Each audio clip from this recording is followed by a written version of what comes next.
तो चलिए पिछले क्लास में जो पढ़ाए थे उसका सबसे पहले करते हैं रिवीजन। क्या करते हैं? रिवीजन। तो बताओ इतिहास कितने शब्दों से मिलकर बना है? तीन। कौन कौन सा?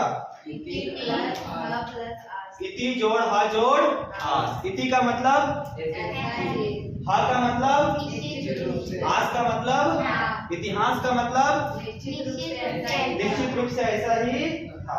अच्छा, इतिहास को कितने काल में बांटा गया है? इतिहास को 3 काल में बांटा गया है। कौन कौन सा? प्राचीन काल, मध्यकाल, आधुनिक काल। प्राचीन काल को कितने भागों में बांटा गया है? कौन कौन सा? प्रागैतिहासिक, आधैतिहासिक और ऐतिहासिक। प्रागैतिहासिक किसको बोलते हैं? मनुष्य के उत्पत्ति से लेकर लिपि के उपयोग नहीं जानने तक के समय को क्या बोलते हैं? प्रागैतिहासिक। आधैतिहासिक बता दिए थे, जब लिपि का उपयोग तो सीख गया लेकिन उस लिपि को कोई पढ़ नहीं पाया, उसको क्या बोलते हैं? आधैतिहासिक। और ऐतिहासिक किसको बोलते हैं? जब लिपि का उपयोग भी सीख गया और उसको पढ़ा भी जा सकता है तो उसे क्या कहते हैं? ऐतिहासिक। क्या कहते हैं? ऐतिहासिक। ये पिछले क्लास में हम लोग पढ़े थे, है कि नहीं? लेकिन कोई पढ़ के नहीं आया, कोई बात नहीं। आज जो हम लोग स्टार्ट करेंगे जहां तक पिछले क्लास में छोड़ दिए थे, हाथ की कुल्हाड़ी तक छोड़े थे, उसके बाद देखेंगे कि पत्थर से हथियार बनाने की तकनीक क्या है। 5वां पॉइंट क्या होगा? पत्थर से हथियार बनाने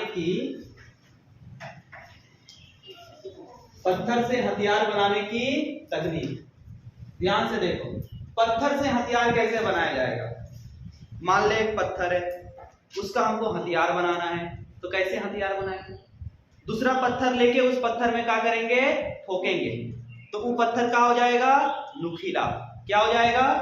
तो अगर पत्थर से हथियार बनाना है तो एक पत्थर को क्या करना है? दूसरा पत्थर से ठोकना है। क्या करना है? ठोकना। ठोक के इसको क्या कर देंगे? पतला, यानी कि नुकीला। तब ये क्या बन जाएगा? हथियार। देख, प्राचीन काल के लोगों के पास अभी के जैसे मशीन नहीं है कि मशीन में ढुकाएगा ऐसे करके तिरकुलिया मर के निकल जाएगा। वो पत्थर से पत्थर को ठोक के क्या बनाएगा? हथियार बनाएगा। तो पत्थर का हथियार बनाने का तकनीक क्या है? एक ही तकनीक है कि भाई एक पत्थर है, उसको दूसरा पत्थर से दोनों किनारों में क्या करो? ठोक के क्या कर दो? पतला कर दो। ठोक के क्या कर दो? पतला। जब पतला कर देंगे तो क्या चीज बन जाएगा? नुकीला हथियार। अब इससे फेंक के किसी को मारेंगे तो मर जाएगा। अगर ऐसा पत्थर रहेगा तो इसको कौन सा पत्थर बोलेंगे? भोदरा पत्थर। कौन सा पत्थर? ये भोदरा पत्थर। अब भोदरा पत्थर को कैसा पत्थर बना दिए? नुकीला पत्थर। कैसा पत्थर? तो पत्थर से हथियार बनाने का तकनीक क्या है कि एक पत्थर में दूसरा पत्थर से क्या किया जाए? ठोका जाए। तो ठोकेंगे तो क्या बन जाएगा? नुकीला। तो पत्थर से ऐसे ही हथियार बनाते हैं। पत्थर से ऐसे ही हथियार बनाते हैं। जो हथियार बनाए, क्या आने वाले समय में उसमें सुधार करना चाहिए कि नहीं चाहिए? जो भी हथियार बना दिए, चाहे नुकीला हथियार ही क्यों नहीं बना दिए, क्या आने वाले समय में इसमें सुधार नहीं करेंगे?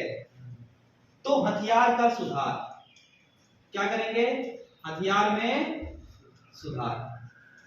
देखो हथियार में सुधार कैसे करेंगे? हथियार में सुधार करने का एक तरीका है कि उसको बढ़िया से पॉलिश किया जाए।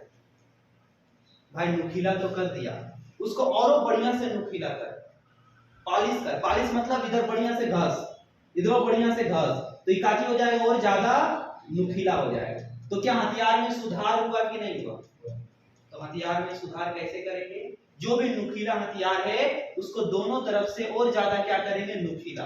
तो क्या हो जाएगा? हथियार में सुधार। जो हथियार जितना ज्यादा नुकीला है वो हथियार उतना अच्छा, और जो नुकीला नहीं है वो अच्छा नहीं। देखिए प्राचीन काल के इतिहास के बारे में हम लोग पढ़ रहे हैं। पहले के आदिम काल के लोग, पहले के लोग किस तरह हथियार बनाते थे? पत्थर में पत्थर को ठोक ठाक के हथियार बनाते थे। उस हथियार को क्या करते थे? नुकीला। उसको और ज्यादा पॉलिश कर करके और ज्यादा क्या करते थे? नुकीला करते थे, है ना? इस समय में यानी प्राचीन काल में ही एक पत्थर होता था, उस पत्थर का नाम याद रखना है, उस पत्थर का नाम था माइक्रोलिट्स। क्या नाम था? प्राचीन काल में एक पत्थर होता था जिस पत्थर का नाम है माइक्रोलिट्स। कौन सा पत्थर? माइक्रोलिट्स। माइक्रोलिट्स कैसा पत्थर होता है? माइक्रोलिट्स पतला पत्थर होता है। कैसा पत्थर? पतला होता है और नुकीला होता है। क्या होता है? नुकीला। पतला और नुकीला पत्थर को क्या बोलेंगे? पतला और नुकीला पत्थर को क्या बोलेंगे? माइक्रोलिट्स। क्या बोलेंगे? जो पतला और नुकीला पत्थर पहले होता था, उस पत्थर में पता है क्या करता था? उस पत्थर में हड्डी जोड़ देता था। पतला और नुकीला पत्थर में क्या जोड़ दिया? हड्डी। जानवर का कोई भी हाथ का, आदमी का हाथ का हड्डी जोड़ दिया, ऐसे करके खंबा जैसा खड़ा कर दिया, या फिर लकड़ी जोड़ दिया। काची जोड़ दिया? लकड़ी। हड्डी जोड़ दिया या लकड़ी जोड़ दिया। जोड़ के काची करके ऐसे करके भूखेगा किसी को? जोड़ के पता है काची करता था? कब्रिस्तान में किसी का चचा मर जाता था तो वैसे गाड़ देता था।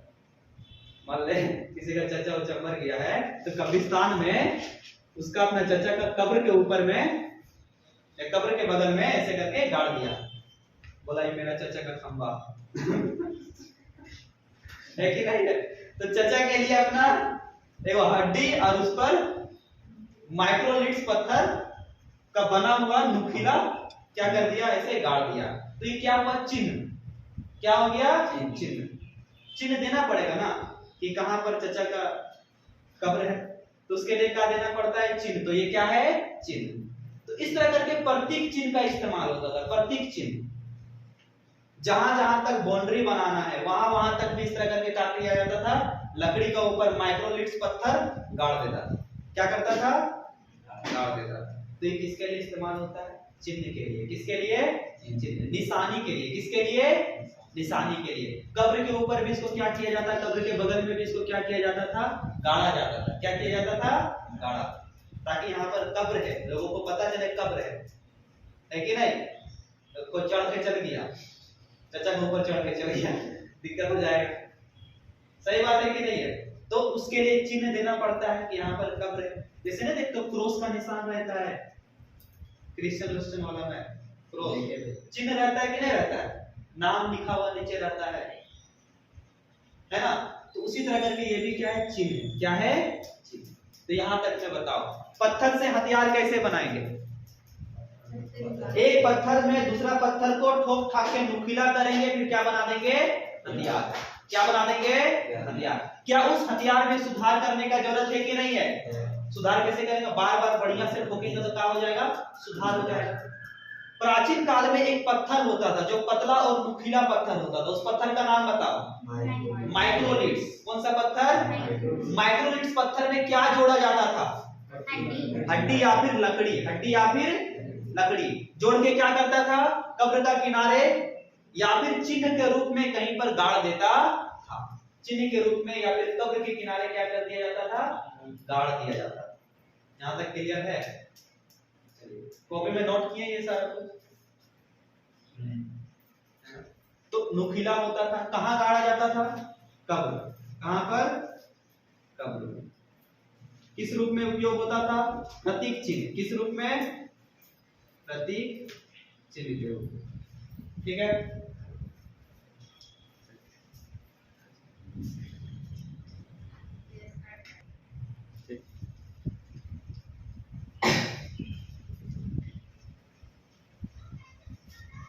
तो यहां तक तो हम लोग देख लिए है ना।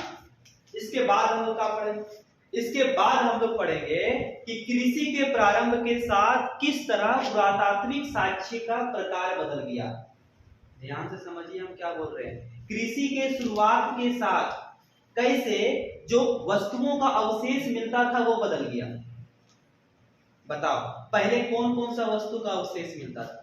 पहले आदमी का खोपड़ी मिलता था कि नहीं मिलता था? पहले पत्थर का हथियार मिलता था अवशेष का रूप में। लेकिन जब खेती का शुरुआत हुआ तो क्या पुरातात्विक अवशेष नहीं बदल जाएगा?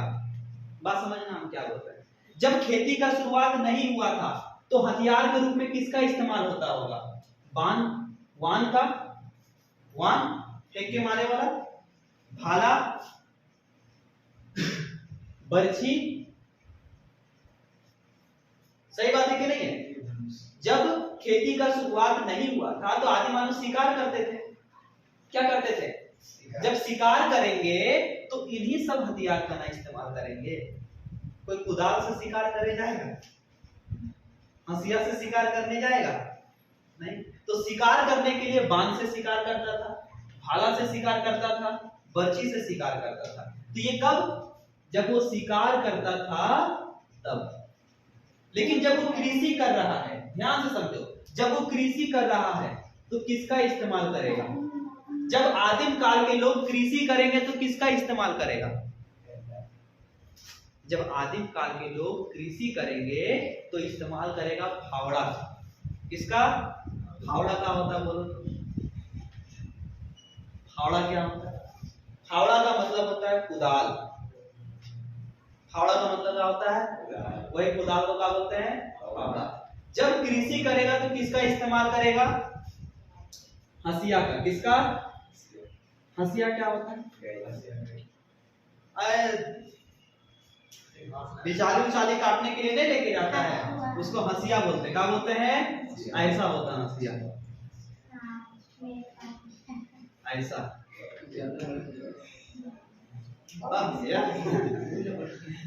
सही बात है कि नहीं? हंसिया ऐसा होता है, ये वाला पूरा लोहा का होता है अभी, और ये काची का होता है? लकड़ी का। ये हंसिया होता है। क्या होता है? इसका काम कौन सा काम में आता है? हंसिया का काम काटने में, घास फूस काटने में, घास फूस काटने में इसका काम आता है। घास काटने में, बिचाली काटने में। धान का जब कटाई होता है तो कौन चीज से काटता है? अभी तो मशीन से काटता है ना, पहले काची से काटता था? हंसिया से। काची से? अब फावड़ा का मतलब कुदाल। तो जब खेती का शुरुआत हुआ तो कौन सा हथियार का उपयोग हुआ? फावड़ा का और हंसिया का। ये यंत्र का उपयोग होना शुरू हो गया। अब पहले किसका उपयोग होता था? बाण, भाला और बर्छी। तो खेती के शुरुआत होने के बाद, खेती का शुरुआत हो गया, हंसिया का उपयोग हो रहा है, फावड़ा का उपयोग हो रहा है। उसके बाद जब खुदाई उदाई होगा तो क्या हंसिया नहीं मिलेगा खुदाई में? फावड़ा मिलेगा कि नहीं मिलेगा? तो खेती के शुरुआत के बाद अगर पुरातात्विक साक्ष्य में मिलेंगे तो क्या मिलेंगे? हंसिया मिल सकता है, फावड़ा मिल सकता है। तो इससे क्या पता चलता है? वो लोग क्या करते थे? खेती करते थे। क्या करते थे? खेती करते। तो आदिम काल के लोग शिकार तो करते ही थे, साथ ही साथ उसके बाद क्या करते थे? वो खेती। क्या करते थे? खेती। तो आदिम काल के लोग क्या करते थे? खेती। और खेती में किसका इस्तेमाल करते थे? हंसिया का। किसका? हंसिया। तो ये हंसिया क्या हो गया? पुरातात्विक साक्ष्य। हंसिया क्या हो गया? पुरातात्विक साक्ष्य। दूसरा पुरातात्विक साक्ष्य पता क्या है? जानवरों का हड्डी। क्या चीज है? जानवरों का हड्डी। अभी बताएंगे, बहुत अच्छा चीज बताएंगे, ठीक है? रेडियो कार्बन से 14 18 बताएंगे, और साइंस में लेके चल जाएंगे, है ना? क्या होता है? तो जानवरों का हड्डी, ध्यान से समझो। पुरातात्विक साक्ष्य में जानवर का हड्डी भी मिला, और पता है एक जगह में बहुत सारे पालतू जानवर का हड्डी मिला। तो इससे क्या प्रूफ होता है? जब खुदाई उदाई किया तो एक जगह में बहुत सारा पालतू जानवर का हड्डी मिला। तो इससे क्या पता चलता है? इससे ये पता चलता है कि आदिम काल के लोग पशुपालन भी करते थे। खेती तो करते ही थे, साथ ही साथ क्या करते थे? पशुओं का पालन भी करते थे। और क्या मिला है? बर्तन मिला। क्या मिला है? बर्तन। पुरातात्विक साक्ष्य के रूप में और क्या मिला है? बर्तन। टूटे फूटे बर्तन। अब बर्तन गोटा थोड़ी मिलेगा, कैसे मिलेगा? टूटल फूटल बर्तन मिलेगा, टूटे फूटे बर्तन मिलेंगे। तो बर्तन मिले, इसका मतलब क्या पता चलता है? कि उनके पास चाक होगा। चाक। चाक मतलब गोल वाला चक्की ऐसे करके, है ना? नहीं, आटा पीसे वाला नहीं, ऐसे करके रहता है, ऐसे गोल वाला चक्की। इसमें मिट्टी रख देता है, कुम्हार का चाक ऐसे से गोल गोल घुरा के मिट्टी का क्या बनाता है? बर्तन बनाता है। मिट्टी का क्या बनाता है? बर्तन। तो बर्तन मिला, इसका मतलब उसके पास क्या होगा? चाक भी होगा। क्या होगा? चाक। बर्तन मिला, इसका मतलब उसके पास क्या होगा? चाक होगा। इसके अलावा क्या मिला है? इसके अलावा मिला है पेड़ का, देखो ध्यान से देखो, पेड़ का मोटा तना का बीच वाला गोल वाला हिस्सा, एक पेड़ है उसका बीच का गोल वाला हिस्सा मोटा, इसका मतलब वो उसका इस्तेमाल किस काम में करते होंगे? किस तरह करके? चक्का करो, किस काम में करते होंगे? चक्का। तो पुरातात्विक साक्ष्य के रूप में क्या मिला? हसिया मिला। क्या मिला? हसिया मिला, फावड़ा मिला। इससे क्या पता चलता है कि वो लोग क्या करते थे? शिकार। क्या करते थे? खुदाई किया तो और क्या मिला? जानवर का हड्डी मिला, पालतू जानवर का एक जगह में हड्डी मिला। इसका मतलब वो क्या करते थे? जानवरों का पालन करते थे, जानवरों का पालन करते थे, जानवर को पालते थे। और क्या मिला? बर्तन का टूटा फूटा अंश मिला। इसका मतलब बर्तन बनाता था, है ना? उसका पास चाक होता होगा। और क्या मिला? लकड़ी का जो बीच का गोल वाला हिस्सा ऐसे काट के मिला। इसका मतलब वो चक्का के रूप में उसका इस्तेमाल करता होगा। इस तरह की चीजें मिलती है और ऐसे हम लोग पता लगाते हैं कि हाँ पहले के लोग ये करते थे, ये करते थे। समझ में आ रहा है? चीजें नोट किए हो ये सारा पॉइंट? पुरातत्व विज्ञान क्या होता है, इसके बाद ध्यान से देखो, ये तो आप देखे ही है। इसके बाद पुरातत्व विज्ञान क्या होता है? ये सारा चीज तो मिला ही, ये सारा चीज मिल गया तो क्या बर्तन उठ के बोलेगा हम इतना साल पुराना है, हमको ये इस्तेमाल करता था, हमको वो इस्तेमाल करता था, ऐसे कोई बोलेगा? नहीं ना बोलेगा। अगर बीज मिला है तो क्या बीज बोलेगा हम इतना साल पुराना बीज है?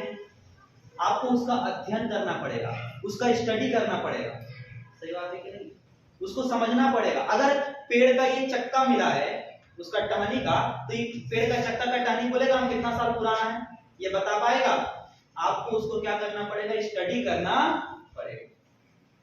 तो स्टडी करना पड़ेगा मतलब विज्ञान की दृष्टि से देखना पड़ेगा, है ना?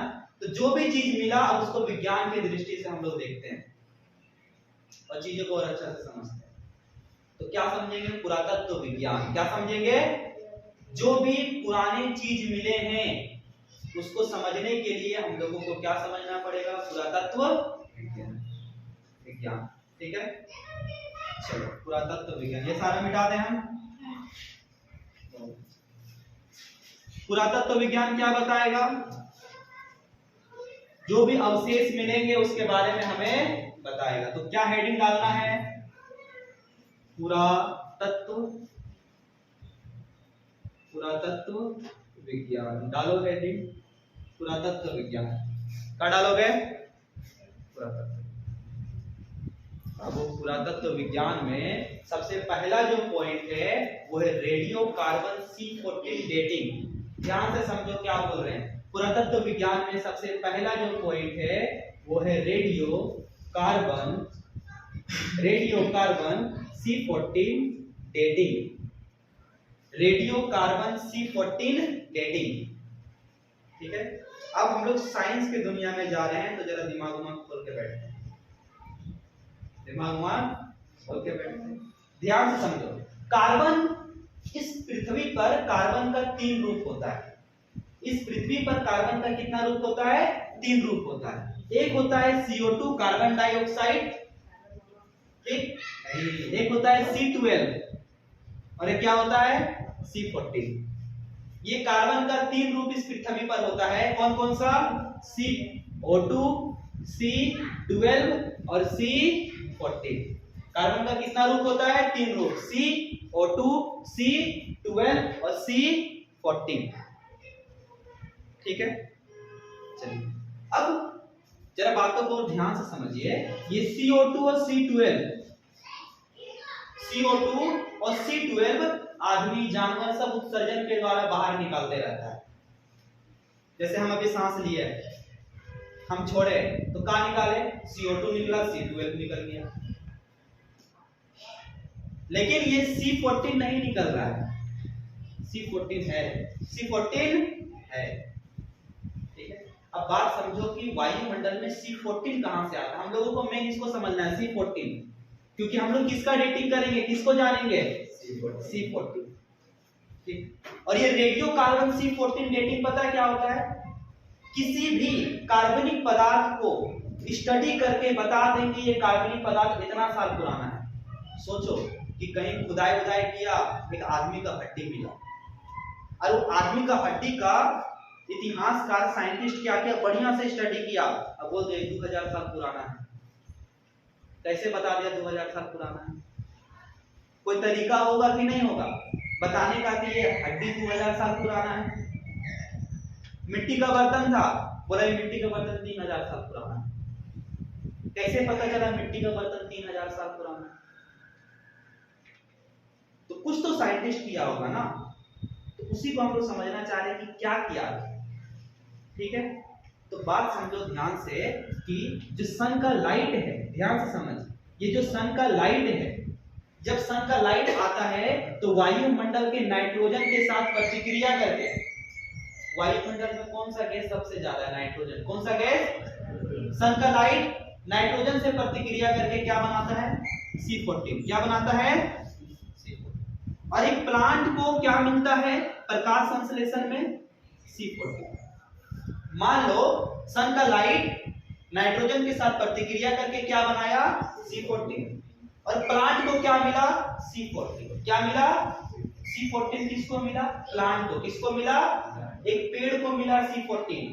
कार्बन 14 किसको मिला? पेड़ को। किसको मिला? पेड़ को।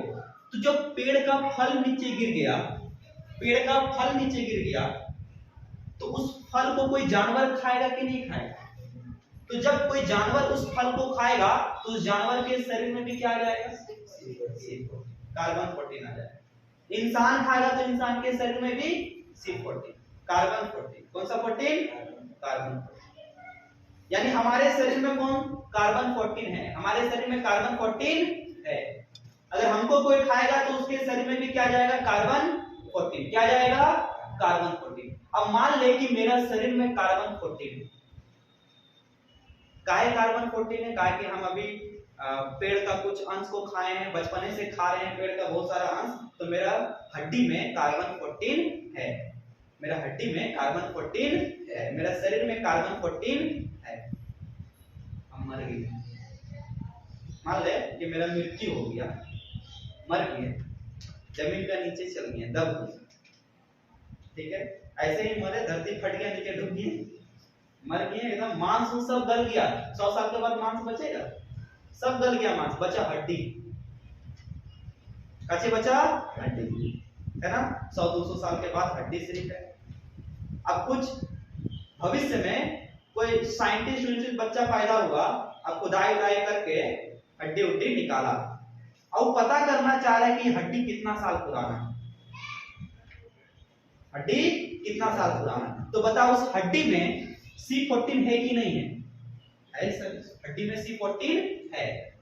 लेकिन जब हम जिंदा थे तो बहुत सारा चीज खाते थे तो C14 बढ़ता था, लेकिन जब मर गए तो क्या हड्डी में C14 बढ़ेगा? हड्डी क्या पेड़ का कुछ भाग को खा रहा है, तो क्या हड्डी में C14 बढ़ेगा? हड्डी में नहीं बढ़ेगा। तो 200 साल के बाद क्या होगा? हड्डी का C14 घटेगा। क्या होगा? घटेगा। क्या होगा? घटेगा। घटेगा कि नहीं घटेगा? हड्डी का C14 घटेगा। अब ध्यान से समझो, 5730 साल में किसी भी कार्बनिक पदार्थ का जो C14 जितना रहना चाहिए उसका आधा हो जाता है। क्या हो जाता है? आधा। अच्छा, कोई तो मशीन होगा जिसके जरिए से पता लगाने कि C14 कितना घट गया, पहले कितना था अब कितना घट गया। तो उस मशीन का नाम क्या चाहिए? Geiger counter. कौन से मशीन से पता लगाते हैं? Geiger counter. कार्बनिक पदार्थ का C14 को गिनने के लिए कौन सा मशीन है? Geiger counter. कौन सा काउंटर?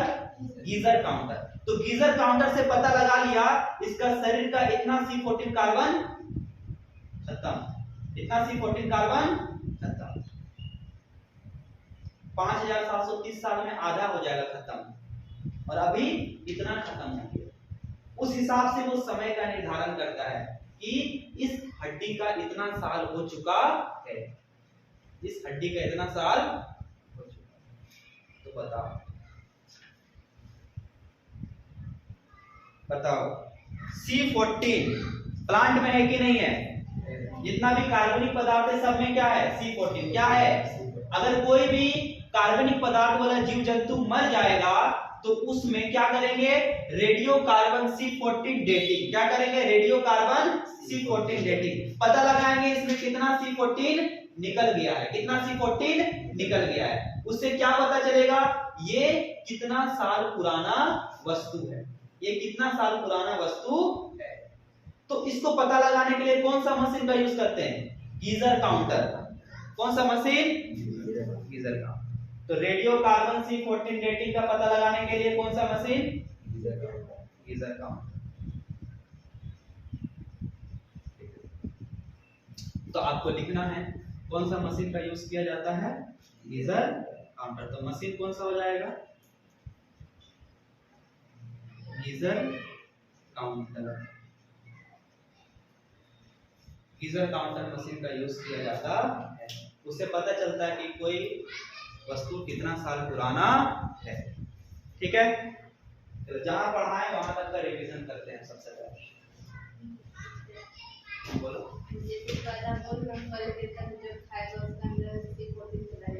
अगर फल खाए नहीं वो फल हमारे सड़ा हुआ तो नहीं है ना, तो वो फिर मट्टी में तो मिल जाए, तो फिर मट्टी में तो C14 तो मिल गया, तो फिर जो आदमी का हड्डी रहता है उसमें तो जाएगा। अब बोल रहे हैं देखो, अब हड्डी मिट्टी के अंदर दबा हुआ है ना, क्या हड्डी उस C14 को खा सकता है, हाँ एब्जॉर्ब करेगा, लेगा। तो जीवित अवस्था में C14 हम लोग ले सकते हैं, मृत्यु के बाद नहीं ले सकते।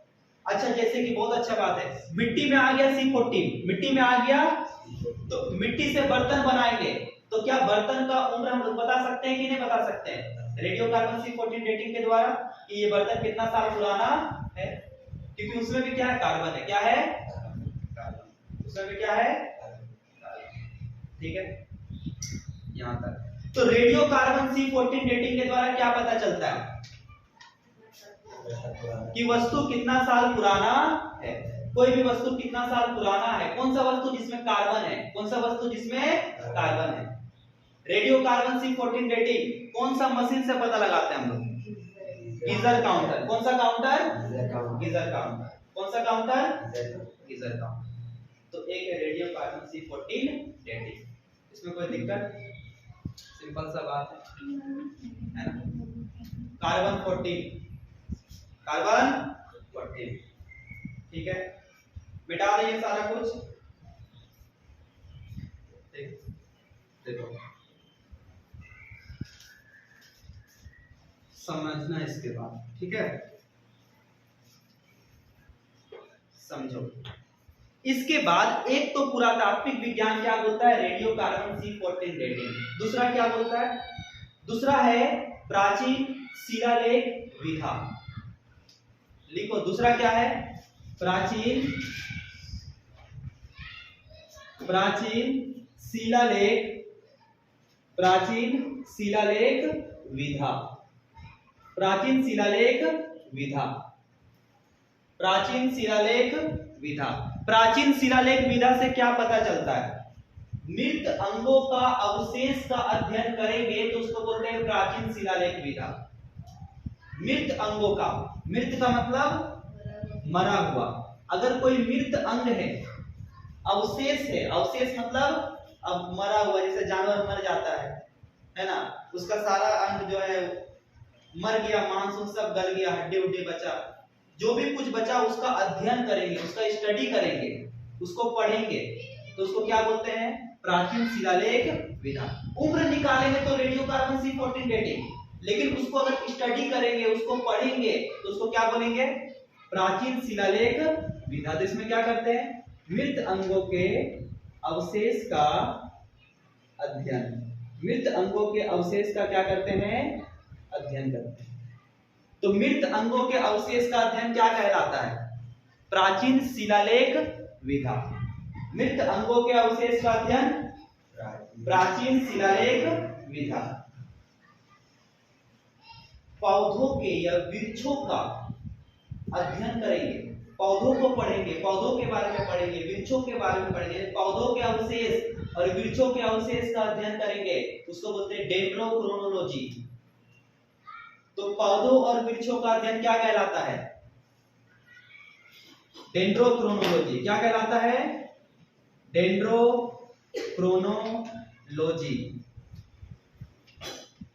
डेंड्रोक्रोनोलॉजी किसको बोलते हैं? पौधों और वृक्षों का अध्ययन। डेंड्रोक्रोनोलॉजी पौधों और वृक्षों का अध्ययन। पौधों और वृक्षों का अध्ययन। बताओ पौधों और वृक्षों का अध्ययन क्या कहलाता है? डेंड्रोक्रोनोलॉजी। क्या कहलाता है? डेंड्रोक्रोनोलॉजी। ठीक है। एक है थर्मोलिमोनिसेस। थर्मोलिमोनिसेस। थर्मोलिमोनिसेस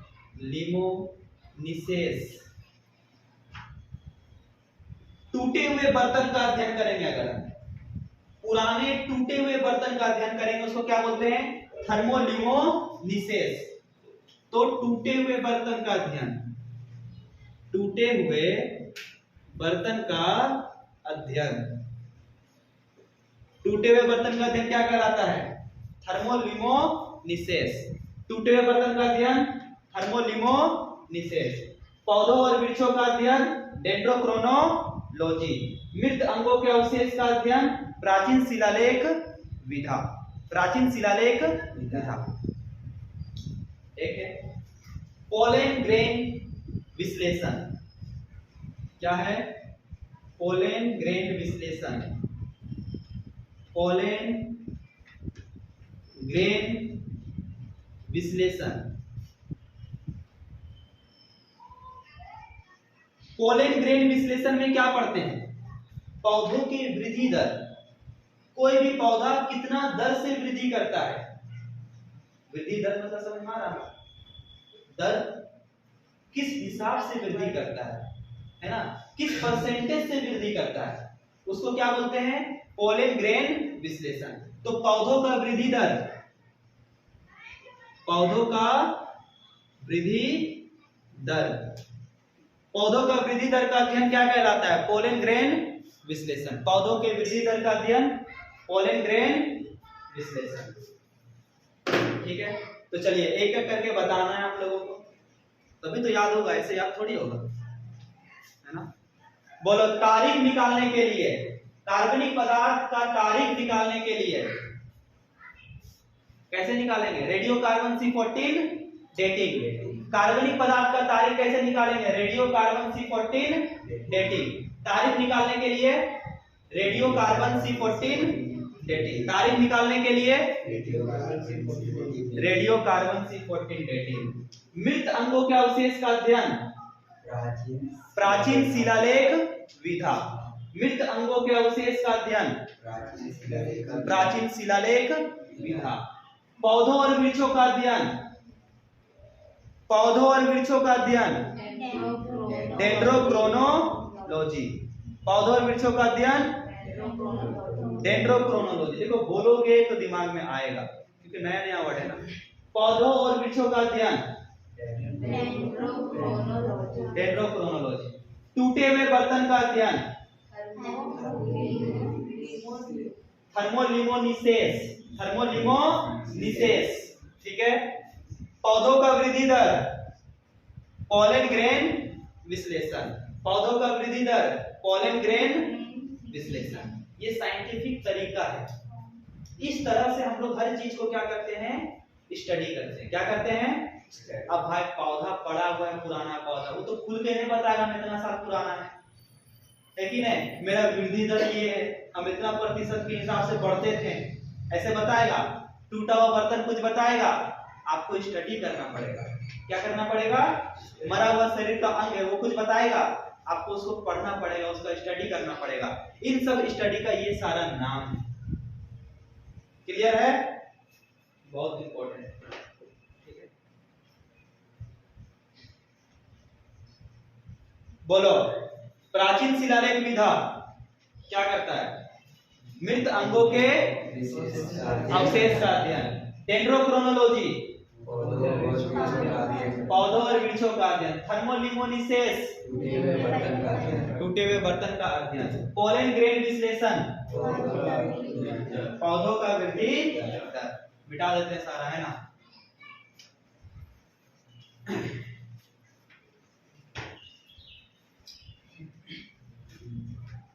देखो ये सारा जो हम लोग अभी पढ़े हैं ये पुरातत्व विज्ञान पढ़े हैं। क्या पढ़े हैं? पुरातत्व विज्ञान। और पुरातत्व विज्ञान हमें क्या बताता है?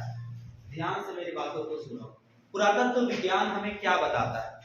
पुरातत्व विज्ञान हमें ये बताता है कि प्राचीन काल के लोगों का जीवन का स्थिति कैसा था, भाई वे लोग कैसे रहते थे। ये सारा स्टडी करके हम लोग क्या पता करेंगे कि पहले के लोग कैसे रहते थे। क्या पहले के लोग आपस में मिलके रहते थे?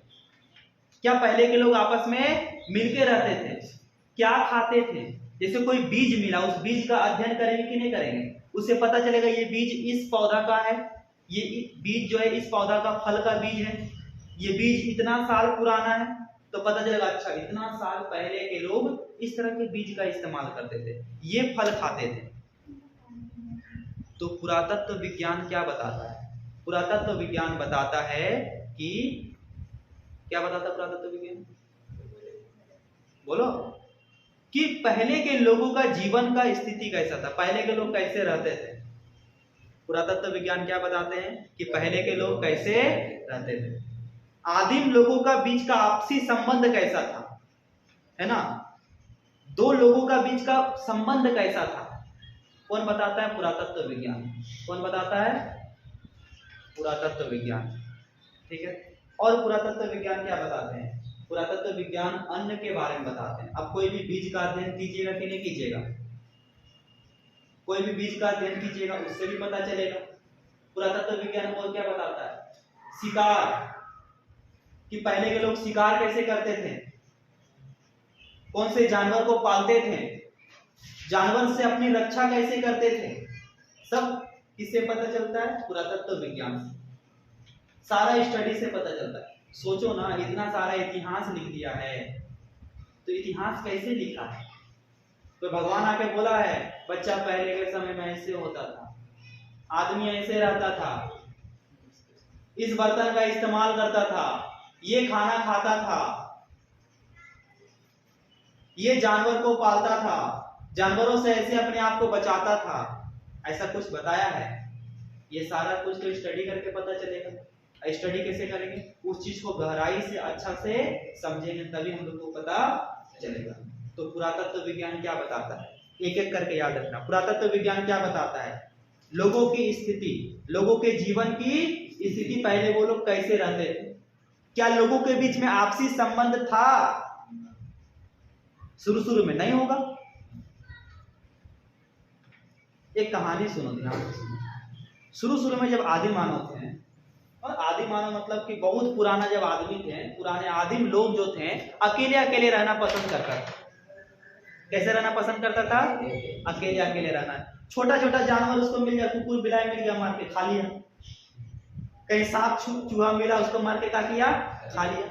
लेकिन जैसे ही छोटा छोटा जानवर खत्म हो गया, कम हो गया, तो अब कैसा जानवर उसके पास है? बड़ा जानवर। कैसा जानवर? बड़ा जानवर। समझो क्या बोले कि पहले आदि मानव, आदिम लोग अकेले अकेले रहना पसंद करते थे। क्यों अकेले अकेले रहना पसंद करते थे? क्योंकि छोटा छोटा जानवर को मार के आराम से क्या कर लेते थे? खा लेते थे। लेकिन जैसे ही छोटा छोटा जानवर कम हो गया, तो कैसा जानवर बच गया? अब बताओ, छोटा जानवर का तो अकेले शिकार कर लेंगे, लेकिन क्या बड़ा जानवर का अकेले शिकार कर पाएंगे?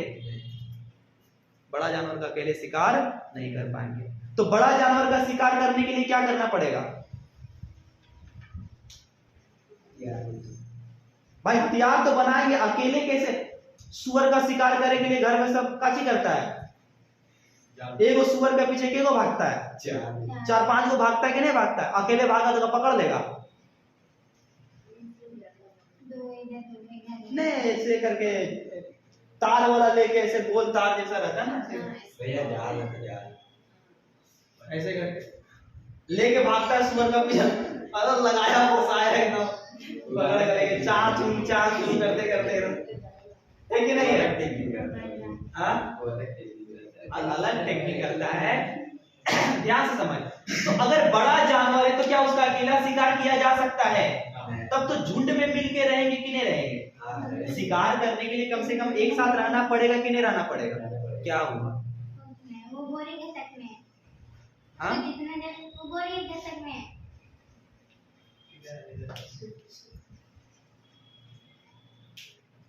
खसको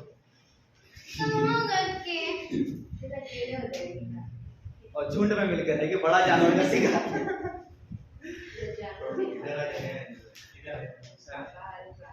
शाकाहारी प्राणी है ना, ठीक है। हाँ, शाकाहारी होना भी चाहिए किसी किसी को।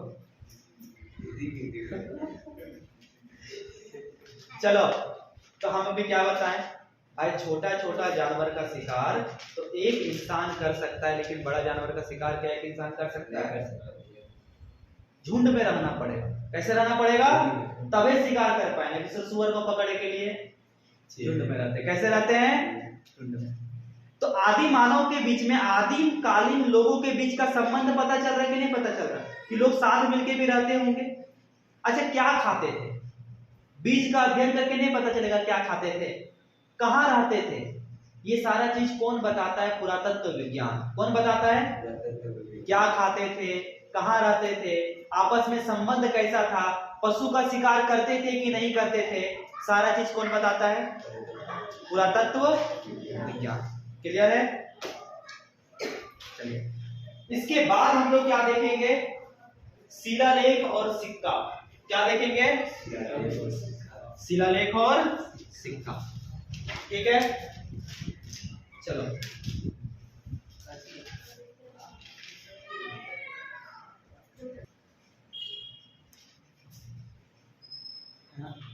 तो शिलालेख और सिक्का के बारे में हम लोग क्या करेंगे? पढ़ेंगे। शिलालेख और सिक्का, ध्यान से समझो। शिला, सबसे पहले एक पढ़ लेते हैं, शिलालेख। पहले शिलालेख के बारे में जान जाते हैं, फिर किसके बारे में जानेंगे?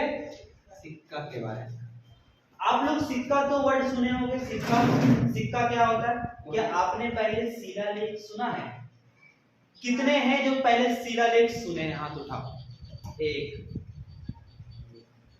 एक ही शिलालेख सुने हैं। शिलालेख को इंग्लिश में क्या बोलते हैं? इंस्क्रिप्शन। क्या बोलते हैं? इंस्क्रिप्शन।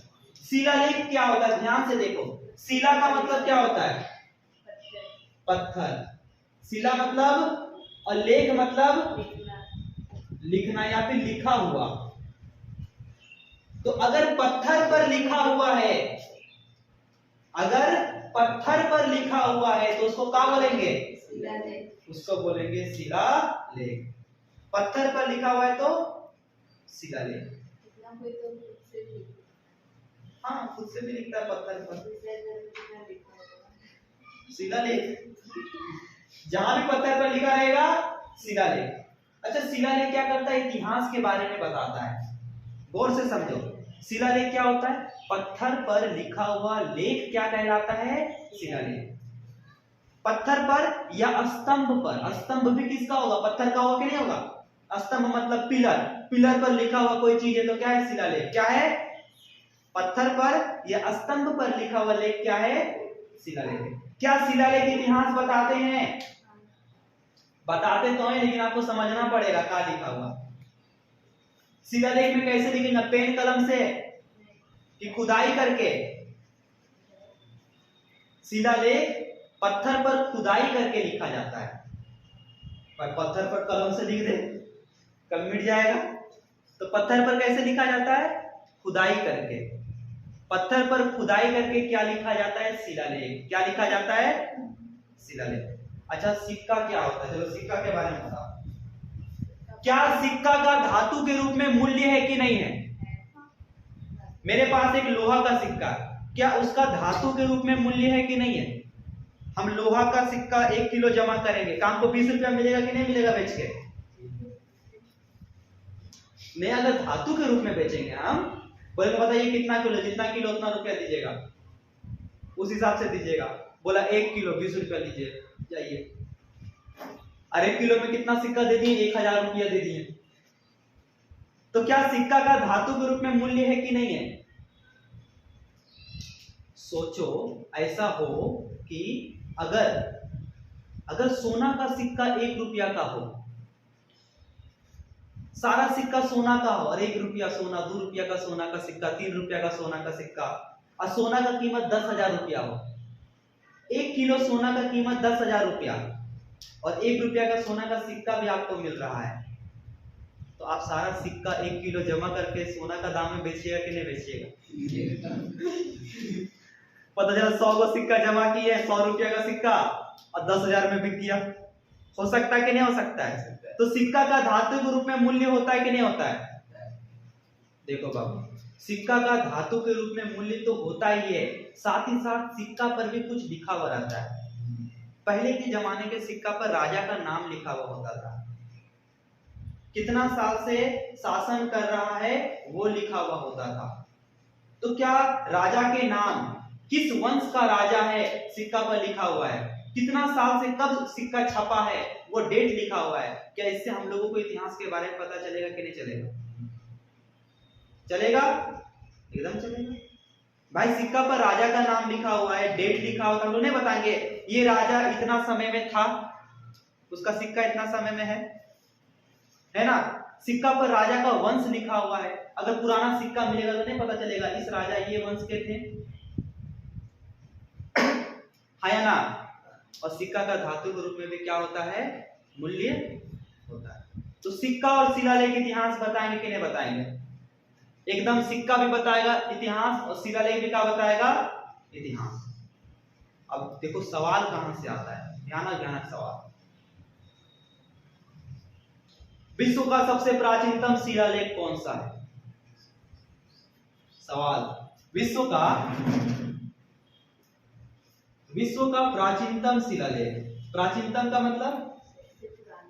बहुत अच्छा, प्राचीनतम का मतलब सबसे पुराना। तो विश्व का प्राचीनतम शिलालेख कौन सा है? ध्यान से समझिए, एक और बात को समझिए। आज जो ईरान है, ईरान पता है कहां पर है? सऊदी अरब, यहाँ पर तेल निकलता है, उसके बगल में एक कंट्री है, उसका नाम है ईरान। क्या नाम है? पहले उसका नाम ईरान नहीं था, पहले उसका नाम था मेसोपोटामिया। का नाम था? मेसोपोटामिया। और उस मेसोपोटामिया में एक शहर था, और उस शहर का नाम था बेबीलोन। कौन सा शहर? अब बेबीलोन का एक राजा था, उस राजा का नाम था हामुराबी। राजा का नाम, और राजा पता है क्या किया? अपना बढ़िया से शासन चलाने के लिए एक कानून बनवाया। अब कानून बनवा के बोला इसको पत्थर में खुदाई करवा दो। पत्थर में खुदाई करवा दिया उस कानून का, मतलब जो भी कानून बनवाया उसको पत्थर में खुदाई करके लिखवा दिया। तो बेबीलोन के राजा कौन थे? बेबीलोन के राजा हामुराबी। बेबीलोन के राजा हामुराबी का कानून संहिता,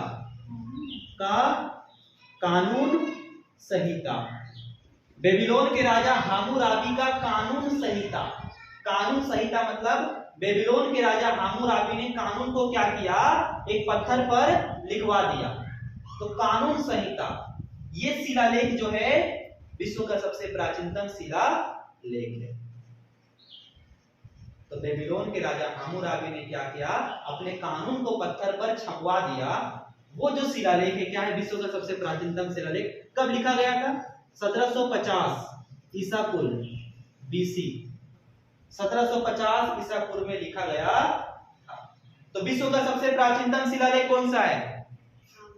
हामुराबी का कानून संहिता। विश्व का सबसे प्राचीनतम शिलालेख हामुराबी कहां का राजा था? बेबीलोन। हामुराबी कहां का राजा था? बेबीलोन क्या है? शहर है। क्या है? कौन सा देश में था पहले? मेसोपोटामिया। कौन सा देश में? आज मेसोपोटामिया का नाम ईरान। आज मेसोपोटामिया का नाम। क्या आप लोग जानना चाहोगे भारत का सबसे प्राचीनतम शिलालेख कौन सा है? भारत का सबसे प्राचीनतम शिलालेख है सिंधु सभ्यता शिलालेख। कौन सा शिलालेख? क्या सिंधु सभ्यता में जो भी कुछ लिखा गया उसको पढ़ा गया है? हाँ या ना? क्या सिंधु सभ्यता में जो भी कुछ लिखा गया उस लिपि को पढ़ा जा चुका है? नहीं। पिछली क्लास में बताया था, क्या पढ़ा गया है? सिंधु लिपि को पढ़ा गया है? हड़प्पा लिपि को पढ़ा गया है? नहीं। तो भारत का सबसे प्राचीनतम शिलालेख भारत का प्राचीनतम शिलालेख बोलो, सिंधु सभ्यता शिलालेख। भारत का प्राचीनतम शिलालेख सिंधु सभ्यता शिलालेख। भारत का प्राचीनतम शिलालेख सिंधु सभ्यता शिलालेख। इसको पढ़ा गया है। भारत का एक और शिलालेख है जिसको पढ़ा गया है, हाँ, वो ब्राह्मी लिपि में लिखा गया है। कौन सा शिलालेख? मौर्य साम्राज्य अशोक का शिलालेख। भारत में एक और शिलालेख है, भारत में मौर्य साम्राज्य अशोक का शिलालेख। मौर्य साम्राज्य अशोक का शिलालेख। मौर्य साम्राज्य अशोक का शिलालेख। क्या इसको पढ़ा गया है कि नहीं पढ़ा गया है? बोलो। पढ़ा गया है। और इसको नहीं पढ़ा गया है। सिंधु सभ्यता शिलालेख को नहीं पढ़ा गया। तो भारत का पढ़ा जा सकने वाला शिलालेख मौर्य साम्राज्य अशोक का शिलालेख। भारत का नहीं पढ़ा जा सकने वाला शिलालेख सिंधु सभ्यता शिलालेख। भारत का पढ़ा जा सकने वाला शिलालेख मौर्य साम्राज्य अशोक का शिलालेख। और नहीं पढ़ा जा सकने वाला शिलालेख सिंधु सभ्यता शिलालेख। सिंधु सभ्यता शिलालेख। ठीक है, लिख लिया आप ये। शाबाश, बहुत अच्छा। नहीं लिखे तो भी अच्छा, लिखिए। जल्दी जल्दी करना है ना, कोई दिक्कत यहाँ पर किसी को?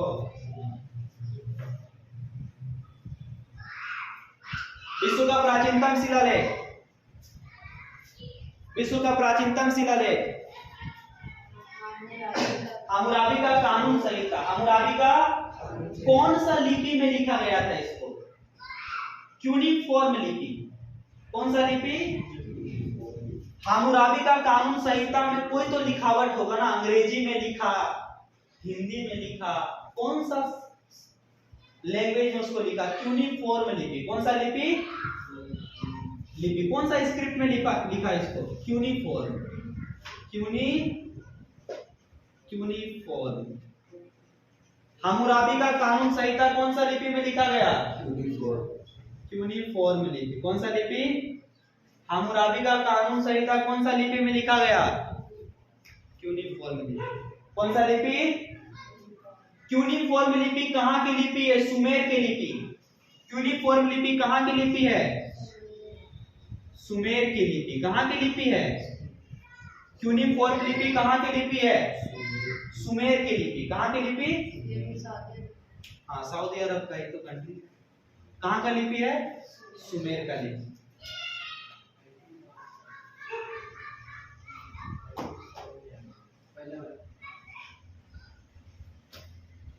विश्व का प्राचीनतम शिलालेख बेबीलोन के राजा हम्मुराबी का कानून संहिता 1750 BC।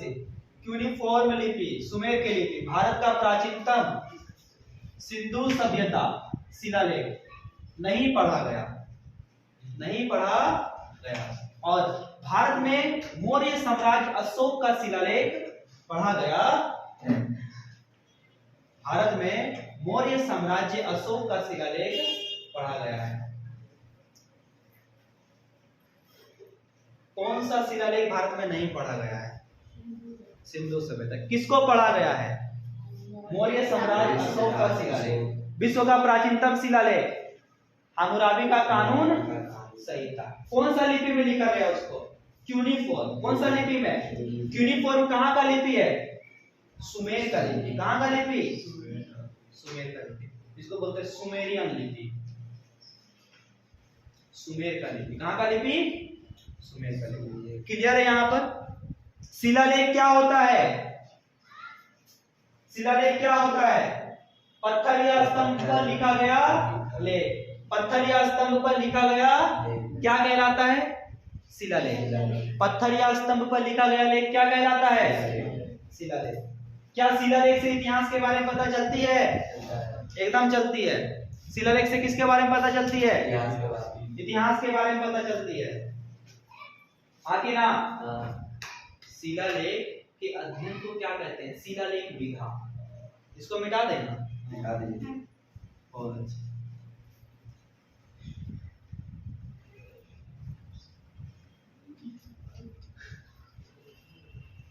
अच्छा, अगर हम पत्थर पर लिखा हुआ लेख को पढ़ेंगे, स्टडी करेंगे, तो उसको क्या बोलेंगे? शिलालेख का अध्ययन क्या कहलाता है? शिलालेख का अध्ययन, शिलालेख का अध्ययन क्या कहलाता है? शिलालेख का अध्ययन कहलाता है शिलालेख विधा। क्या कहलाता है? शिलालेख विधा। शिलालेख का अध्ययन क्या कहलाता है? शिलालेख का अध्ययन कहलाता है शिलालेख विधा। क्या कहलाता है? अब पता है शिलालेख कितने प्रकार का होता है? शिलालेख दो प्रकार का होता है। एक होता है शासकीय शिलालेख, एक होता है गैर शासकीय शिलालेख। दोनों बहुत ही इंटरेस्टिंग, एकदम ध्यान से सुनना, मजा आ जाएगा। शिलालेख कितने प्रकार का होता है? शिलालेख दो प्रकार का होता है। एक क्या होता है? एक होता है शासकीय, एक होता है शासकीय शिलालेख। एक क्या होता है? गैर शासकीय। एक क्या होता है? गैर शासकीय। शासकीय शिलालेख और गैर शासकीय शिलालेख।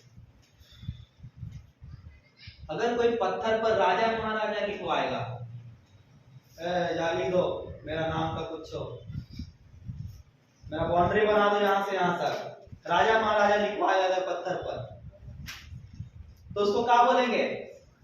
शासकीय शिलालेख। अगर पत्थर पर राजा महाराजा लिखाएगा, राजा लिखाएगा, सम्राट लिखाएगा, वही एक ही चीज है। राजा या सम्राट अगर पत्थर पर लेख लिखवाएगा तो उसको क्या बोलेंगे? राजा या सम्राट के द्वारा अगर शिलालेख लिखाया जाएगा तो क्या बोलेंगे? शासकीय शिलालेख। कौन सा शिलालेख? शासकीय। लेकिन अगर सोचो कि हम अपना कुइया का ऊपर में नाम लिखाएंगे अपना, ऐसे कर, तो कौन सा शिलालेख? तो सामान्य, हम तो सामान्य आदमी है कि नहीं? मैंगो पीपल,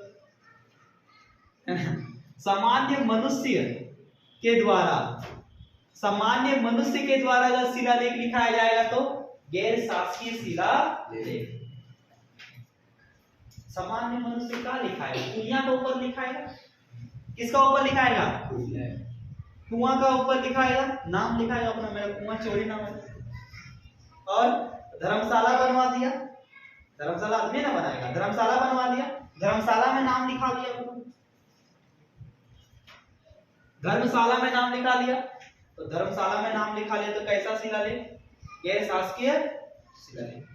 तो अगर शिलालेख राजा महाराजा के द्वारा लिखाया जाएगा तो शासकीय शिलालेख। लेकिन अगर सामान्य मनुष्य, जनरल पीपल लिखेगा, अपना कुइया के ऊपर नाम लिख लिया, अपना घर में लिख लिया नाम, इतना तारीख में मेरा घर बना है, नहीं लिखवाता बहुत पर, 2023 लिख लिया, 2023 लिख लिया, ठाकुर होम, ठाकुर का घर, किसका घर? ठाकुर का घर, ठाकुर होम 2023, डेटो लिख दिया, इतना तो कौन सा शिलालेख है? गैर शासकीय शिलालेख। शिलालेख कौन सा शिलालेख? गैर शासकीय शिलालेख। गैर शासकीय। बात सही कि नहीं? जितने भी जवान शहीद हुए हैं एक पिलर में, उसका नाम लिखा जाता है ना? तो अगर वो लिखा जाएगा शासक के द्वारा तो मतलब कि प्रशासनिक अधिकारी के द्वारा तो शासकीय शिलालेख। और सामान्य लोग जो लिखेगा गैर शासकीय शिलालेख। और भी शिलालेख होता है, ये तो मेनली दो प्रकार के होते हैं। तीसरा क्या होता है? तीसरा का धार्मिक शिलालेख। कौन सा शिलालेख? धार्मिक शिलालेख। धार्मिक शिलालेख किसको बोलेंगे? अच्छा, कहीं कहीं शिलालेख का स्पेलिंग वैसे है ना, डाल देना रे, कैसे तो दिक्कत थोड़ी शिलालेख, ठीक है। धार्मिक शिलालेख, कौन सा शिलालेख? धार्मिक। अगर मंदिर में कोई पत्थर में लिख दिया तो, मंदिर में लिख दिया तो, मंदिर का दीवार में लिख दिया कुछ, धार्मिक शिलालेख। कौन सा शिलालेख? कुइया के ऊपर लिख दिया, गैर शासकीय। कुइया के ऊपर गैर शासकीय। धर्मशाला में लिख दिया, गैर शासकीय। धर्मशाला में लिख दिया। अगर कोई सामान्य आदमी लिखा तो, अब सरकार कुआं दे रहा लिख दिया तो क्या? गैर शासकीय। सरकारी, अभी घर बन रहा है, हाउस फॉर ऑल, शासकीय शिलालेख। कैसा शिलालेख? गैर शासकीय थोड़ी है कि कबाड़ दिया कल आज मन नहीं कर हाउस फॉर मी। वैसे नहीं चलेगा, हाउस फॉर ऑल लग गए तो लग रहेगा, है कि नहीं है? तो कैसा शिलालेख हुआ है? शासकीय। कैसा? शासकीय। एक बहुत ही इंटरेस्टिंग शिलालेख, प्रशंसा शिलालेख।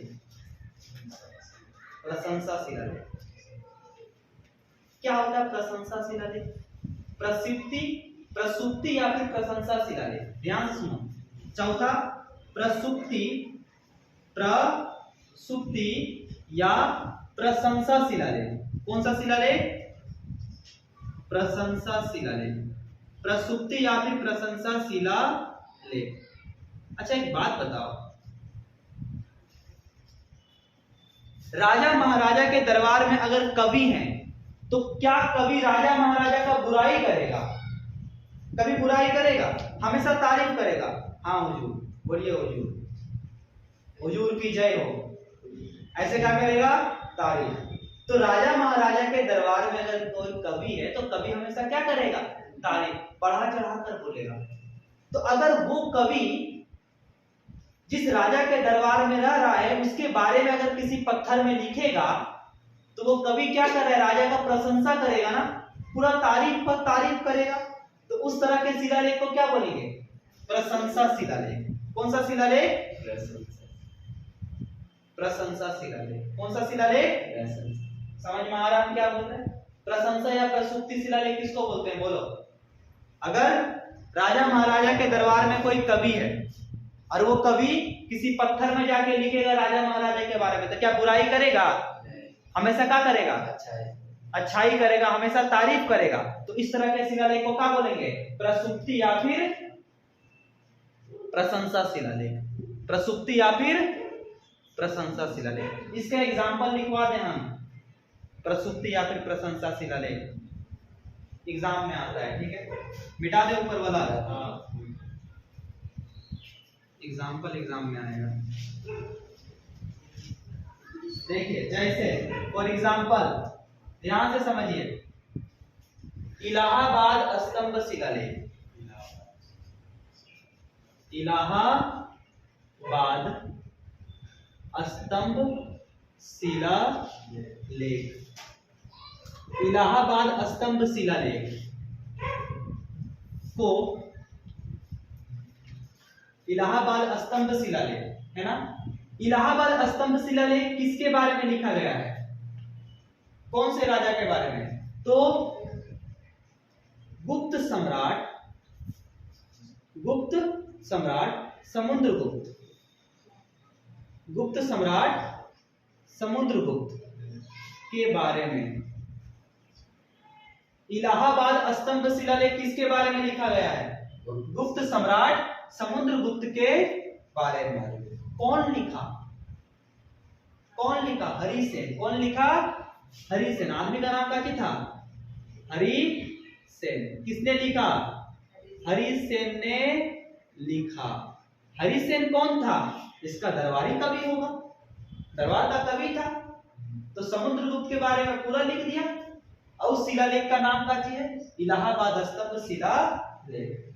तो बताओ इसमें समुद्रगुप्त के बारे में तारीफ किया कि बुराई किया? हरिसेन ने इलाहाबाद स्तंभ शिलालेख में समुद्रगुप्त के बारे में लिखा, तारीफ किया होगा। क्या किया होगा?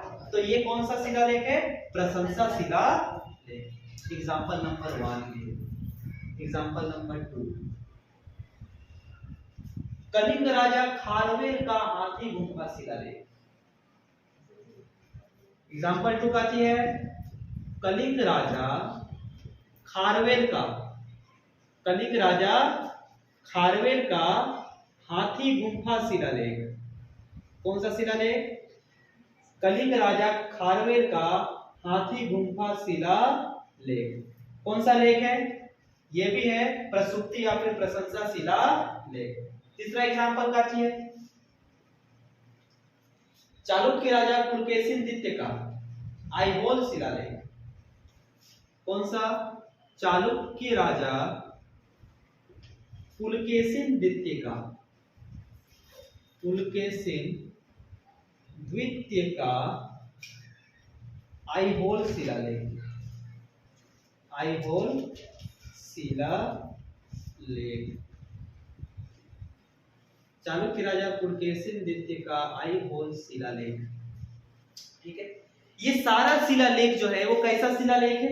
प्रसुप्ति या फिर प्रशंसा शिलालेख है। सारा शिलालेख में राजा के बारे में क्या किया गया है? पूरा भर भर के तारीफ किया, भले राजा तारीफ के काबिल हो या ना हो, पूरा तारीफ किया। तो इस तरह के शिलालेख को क्या बोलेंगे? प्रशंसा शिलालेख। पूरा प्रशंसा किया, क्या किया? झाड़ झाड़ के प्रशंसा की। इसको क्या, इसको चापलूसी करना बोलते हैं। कैसे बोलते हैं? कोई लड़का होता है पूरा मुंह का समय पूरा चापलूसी करता है।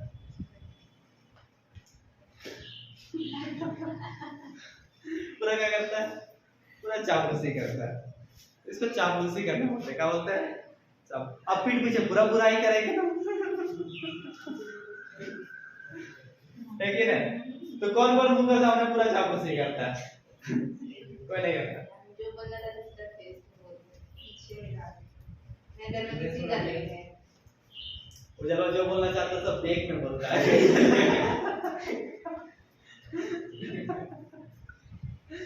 ठीक है, ठीक, चलिए दीजिए। क्लियर है?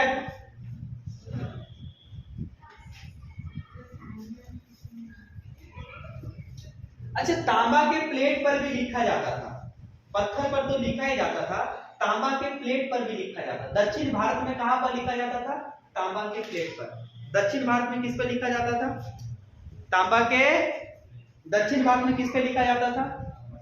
तांबा के प्लेट, तांबा का प्लेट पर भी लिख देता था। अच्छा, ये शिलालेख का महत्व क्या है बताओ?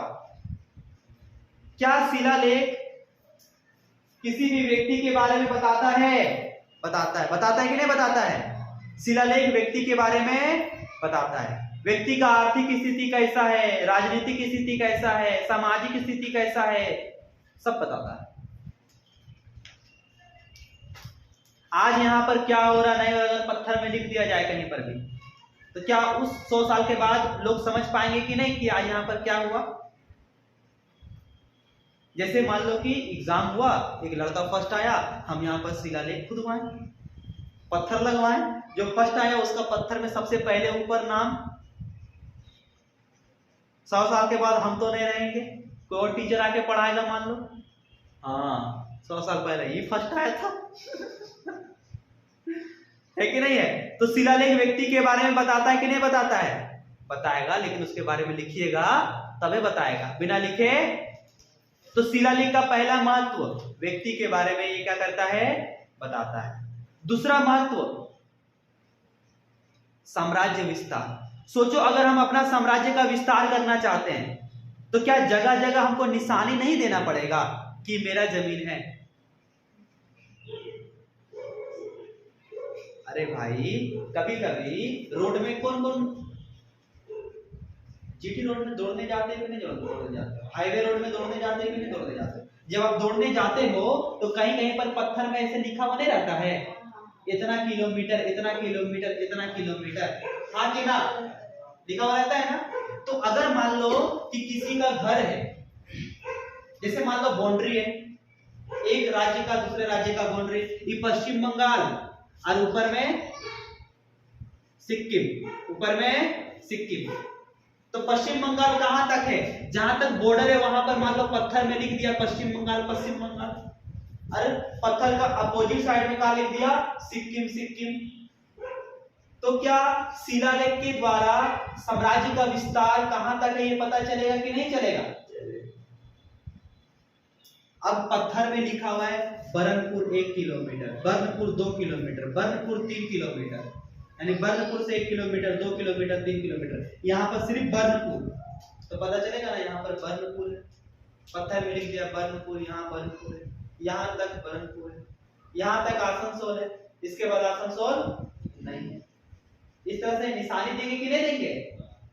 अरे घर में जमीन उमीन खरीदता है तो चारों तरफ से खंबा उम्बा गाड़ देता है कि नहीं गाड़ देता है? गाड़ता है कि नहीं गाड़ता है? तो वो निशानी होता है। उसी तरह शिलालेख से भी क्या किया जाता है? साम्राज्य का विस्तार कहां तक है ये पता चल जाता है। किसी भी राजा का क्षेत्र कितना बड़ा है, जहां तक है वहां तक उसका निशानी होगा कि नहीं होगा? होगा ना। तो उसे क्या पता चलता है? शिलालेख के द्वारा। किससे पता चलता है? देखो शिलालेख से भाषा का भी विकास होता है। भाई पत्थर में लिखा तो कोई तो भाषा से लिखा होगा, प्राकृत लैंग्वेज में लिखे या संस्कृत में लिखे या तमिल में लिखे या तेलुगु में लिखे, कोई तो भाषा में लिखा होगा कि नहीं लिखा होगा? जो भी भाषा में लिखा, शिलालेख से उस भाषा के बारे में भी पता चलता है। क्या शिलालेख से लिपि के बारे में पता चलता है? भाषा को लिखने के लिए लिपि का जरूरत है कि नहीं है? आप कौन सा भाषा लिख रहे हैं? आप कौन सा भाषा लिख रहे हैं अभी? हिंदी। कौन सा भाषा? हिंदी का लिपि देवनागरी। हिंदी का लिपि, तो आप जो लिख रहे हैं उसका लिपि क्या है? देवनागरी है कि नहीं है? तो क्या शिलालेख से लिपि के बारे में पता चलेगा? क्या भाषा के बारे में पता चलेगा? एकदम चलेगा। आया ना? लेकिन एक बात याद रखिएगा, जब भी शिलालेख को आप पढ़िएगा और जब भी आप प्रशंसा शिलालेख को पढ़िएगा तो आप तुरंत विश्वास मत कर लेना। जैसे समुद्रगुप्त के बारे में कहीं पर लिखा हुआ, पूरा तारीफ किया हुआ है, तो क्या आप पूरा विश्वास कर लोगे समुद्रगुप्त ऐसे थे ऐसे थे ऐसे थे? तारीफ किया हुआ है, हरी से लिख के चल गया है, तो क्या आप पूरा विश्वास कर लोगे?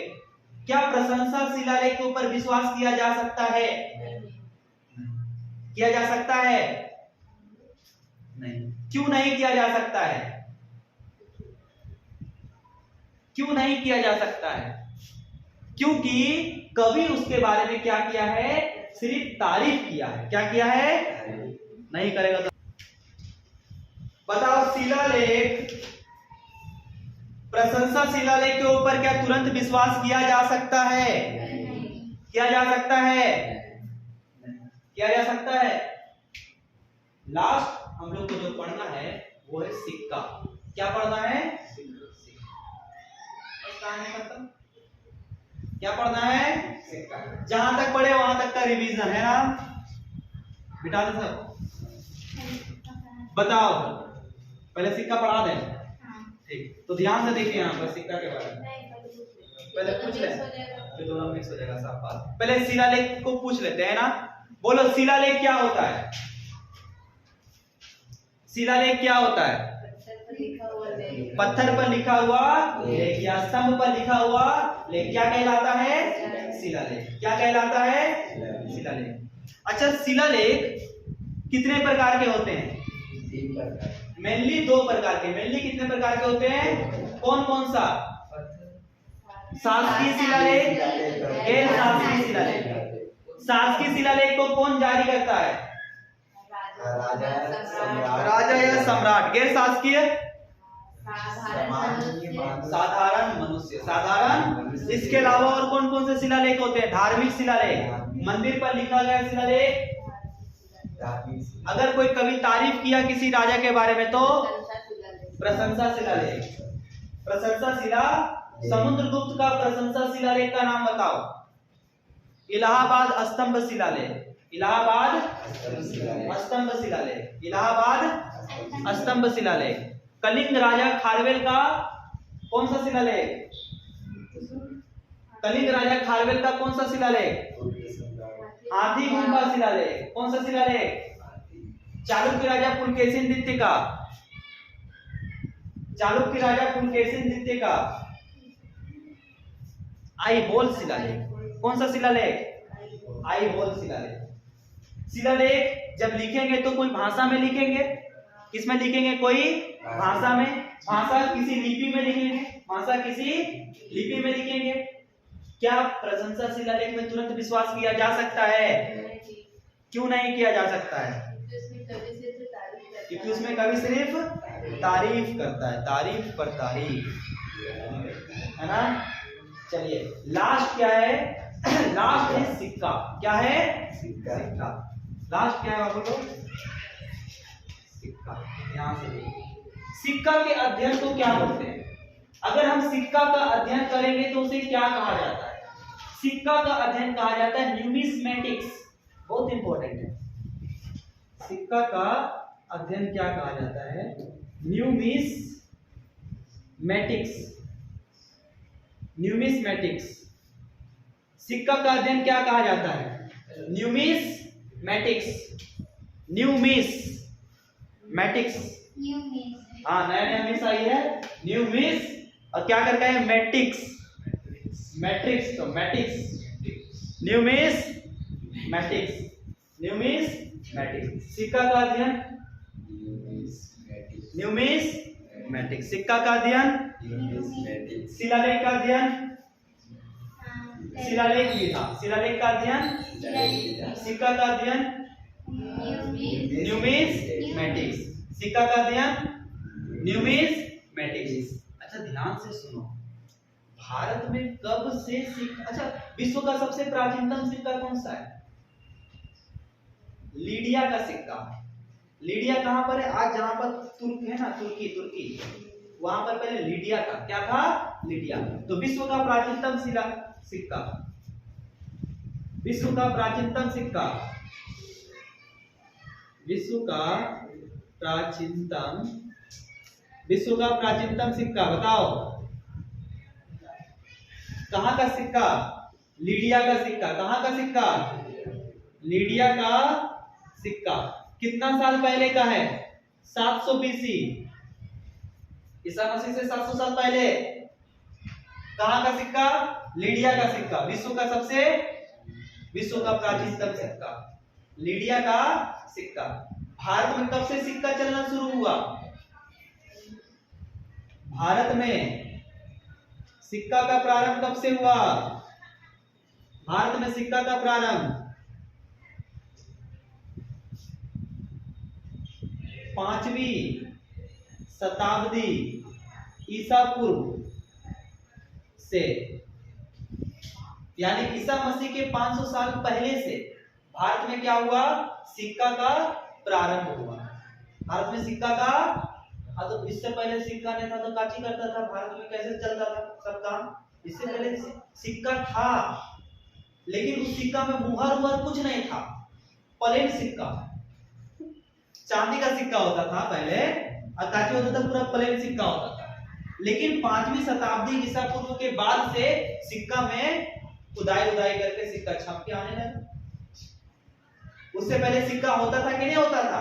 होता था, लेकिन उसमें कुछ छपाई होता था, एकदम प्लेन छपाई होता भी था तो कोई मुहर ऐसे मार देता था बस। ना राजा का नाम है, ना कोई राजा का नाम है, ना डेट है, ना तारीख है, कुछ नहीं है, सिर्फ ऐसे ही सिक्का छाप दिया, ऐसे ही सिक्का छाप दिया। समझ में आ रहा है?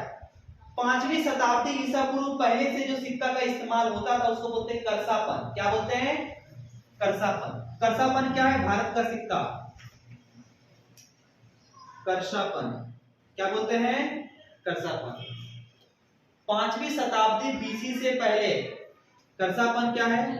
5वीं शताब्दी बीसी से पहले, 5वीं शताब्दी बीसी से पहले जो सिक्का का उपयोग होता था उसका नाम क्या था? करसापन। क्या नाम था? करसापन।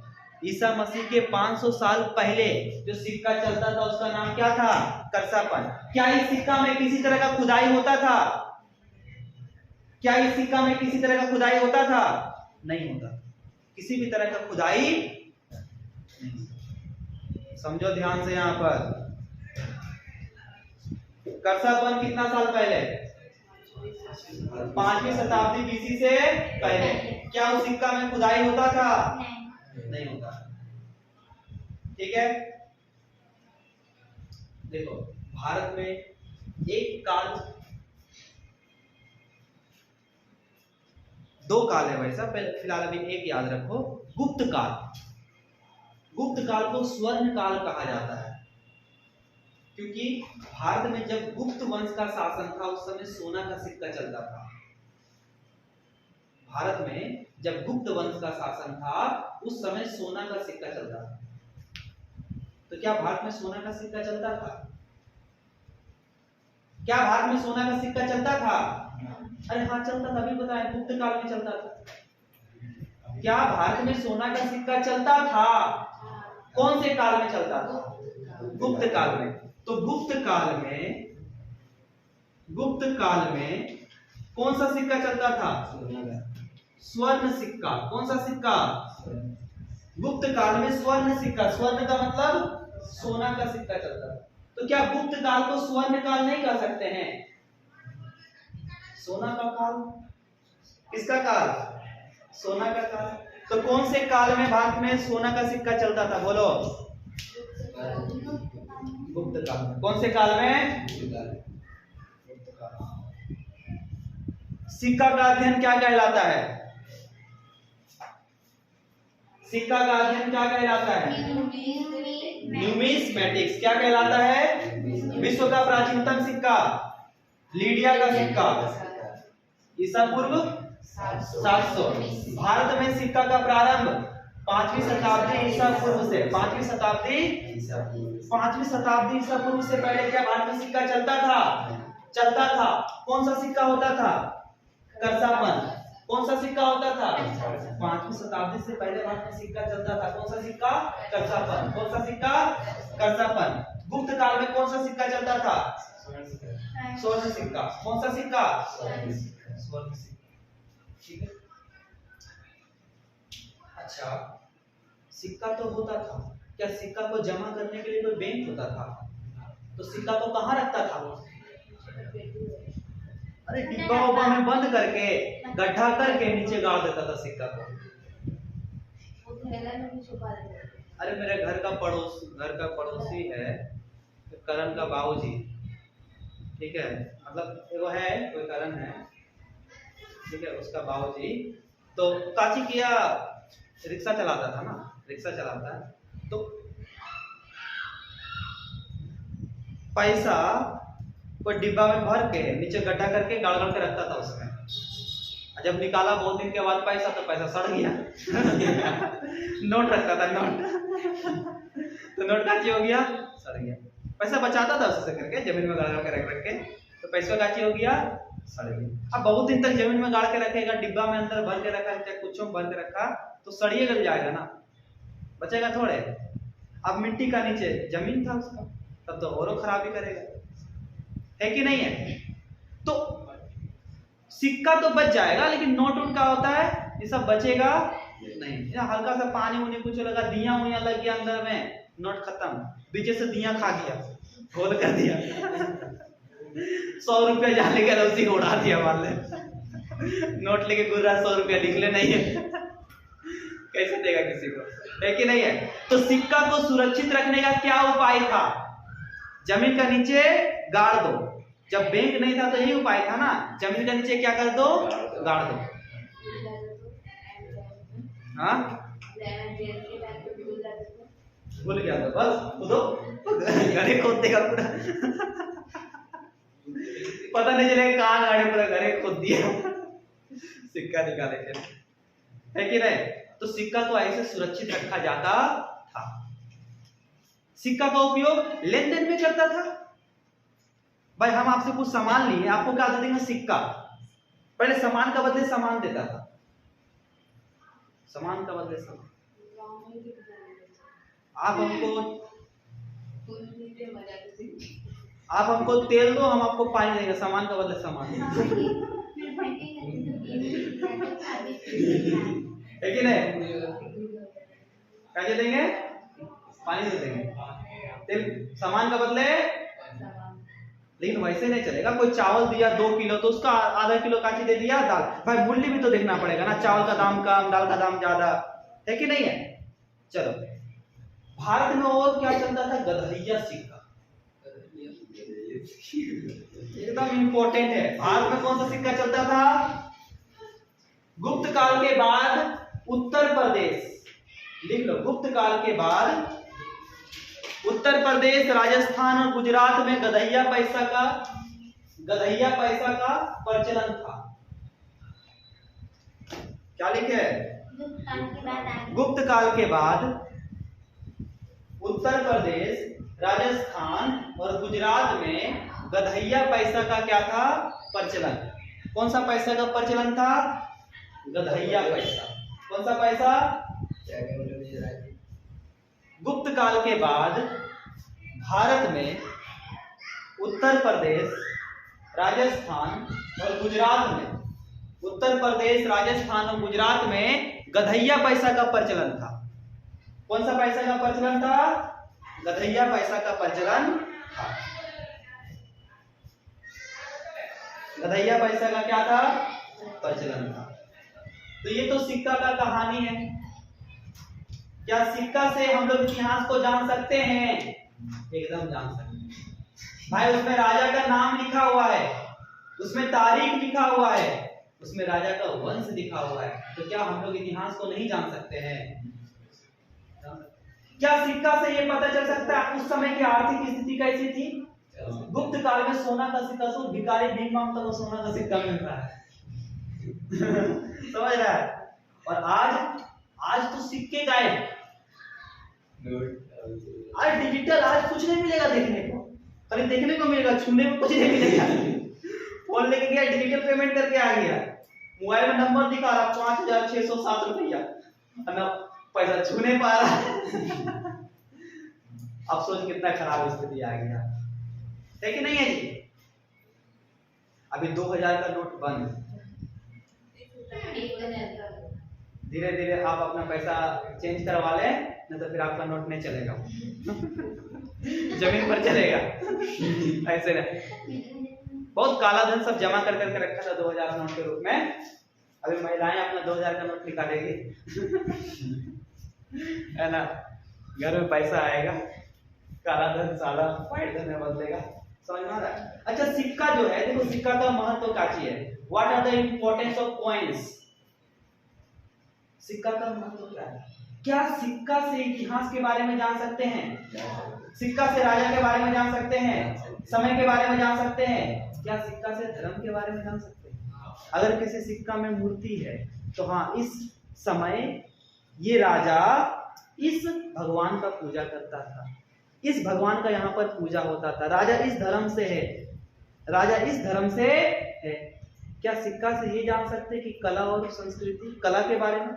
अगर सिक्का में कुछ कलाकारी किया गया है, कुछ कला की चीजें बनाई गई है, तो क्या सिक्का से कला के बारे में जाना जा सकता है कि पहले एक कला होता था?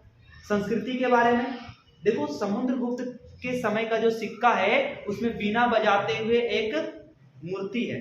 तो क्या आप ये नहीं बोल सकते कि समुद्रगुप्त को बीना बजाने आता था, या फिर उसको संगीत से प्रेम था? उनको किससे प्रेम था? संगीत से प्रेम था। क्या सिक्का से ये पता नहीं चल सकता कि उस समय की आर्थिक स्थिति कैसी थी? गुप्त काल की आर्थिक स्थिति अच्छी की खराब? सोना का सिक्का चल रहा भाई, कैसा स्थिति होगा? आज का आर्थिक स्थिति लोहा का सिक्का आ गया, कागज का आ गया, और खराब। अब तो भी गायब हो गया, अब तो और खराब। तो सिक्का से हमें और क्या क्या पता चलता है? सिक्का से राजा महाराजा के बारे में पता चलता है, सिक्का से धर्म के बारे में पता चलता है, सिक्का से आर्थिक स्थिति के बारे में पता चलता है, सिक्का से संस्कृति के बारे में पता चलता है। किससे पता चलता है? किससे? ठीक है, तो चलिए 5 मिनट्स हम लोग रिवीजन करेंगे सारा टॉपिक्स का। क्या करेंगे? रिवीजन। ठीक है, आप लोग तो सारा नोट्स कर ही लिए होंगे, है ना? चलिए बताइए एक एक करके।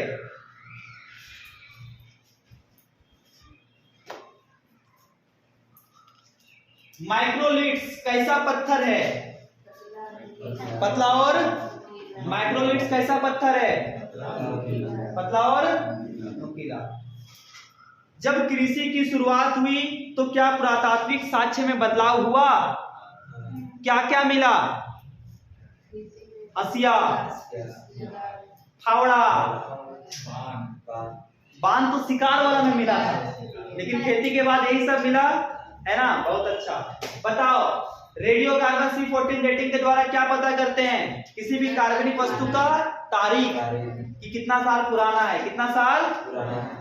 प्राचीन शिलालेख विधा के द्वारा क्या पता करते हैं? मनुष्य के अंगों के अवशेष अंगों का अध्ययन, अंगों का जो अवशेष भाग है उसका क्या करते हैं? पेड़ का अध्ययन करेंगे तो डेंड्रोक्रोनोलॉजी, डेंड्रोक्रोनोलॉजी। टूटा हुआ बर्तन का अध्ययन, टूटा हुआ बर्तन का अध्ययन, थर्मोलिमोनिसेस, थर्मोलिमोनिसेस है ना। चलिए बताइए, शिलालेख और सिक्का क्या दोनों इतिहास को बताते हैं? विश्व का प्राचीनतम शिलालेख हम्मुराबी का कानून संहिता, हम्मुराबी का विश्व का प्राचीनतम सिक्का, लीडिया का सिक्का, विश्व का प्राचीनतम सिक्का, भारत का प्राचीनतम शिलालेख, भारत का प्राचीनतम शिलालेख सिंधु सभ्यता, सिंधु सभ्यता शिलालेख। बताओ, उत्तर प्रदेश, राजस्थान और गुजरात में कौन सा सिक्का चला था? गदहिया पैसा। कौन सा पैसा? सिक्का का अध्ययन न्यूमिस्मैटिक्स, सिक्का का अध्ययन न्यूमिस्मैटिक्स, सिक्का का अध्ययन। तो आज का क्लास आपका यहीं पर खत्म होता है, अगला क्लास कल। ओके।